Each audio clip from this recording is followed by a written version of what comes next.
જે મર્ડરનો ગુનો દાખલ એટ્રોસિટી થયો હતો રાપરા પોલીસ સ્ટેશનમાં 22મી તારીખ સુધી નામદાર કોર્ટ દ્વારા રિમાન્ડ આપવામાં આવેલી છે અને ખૂબ જ તરતીબથી અને વ્યવસ્થિત ઊંડાણપૂર્વક તપાસ કરવામાં આવશે.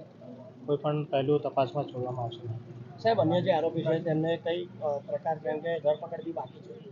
આજે વધુ 2 આરોપીની ધરપકડ થઈ છે અને આગળની તપાસ ચાલુ છે.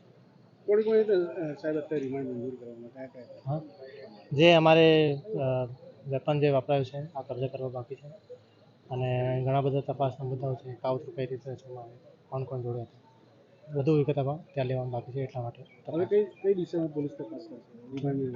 જે એફઆઈઆરમાં જણાવ્યા જે તથ્યો છે આ મુજબ ઊંડાણપૂર્વક તપાસ કરવામાં આવશે.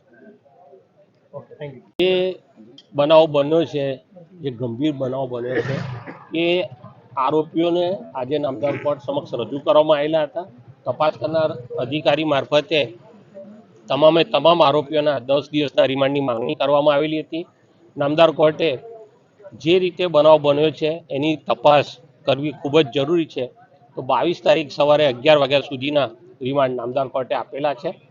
આ બનાવ જે બન્યો છે એ રાત્રિના સમયે જે કાવતરું રચીને એકના જથ્થે તમામ આરોપીઓ ભેગા થઈ અને જે બનાવ કર્યો છે એ લોકો જાણતા હતા કે ભાઈ તપન પરમાર છે તે અનુસૂચિત જાતિનો વ્યક્તિ છે, એના પપ્પા સામાજિક કાર્યકર રહેલા છે અને વિસ્તારમાં સારી એની ઓળખ છે, પણ જૂના ઝઘડાની અદાવત રાખી અને મારી નાખવાના ઈરાદે પોતાના હાથ પર ચપ્પુ રાખી અને આ જે આખો બનાવ બન્યો છે બધા એને મારેલો છે. બધા તમામ આરોપીઓને મારી અને એને મોતને ઘાટ ઉતાર્યો છે. આ બનાવ બન્યા પછીથી ગુનાની અંદર વપરાયેલું ચપ્પુ પણ એ લોકોએ ફેંકી દીધેલું છે. એની તપાસ કરવાની છે.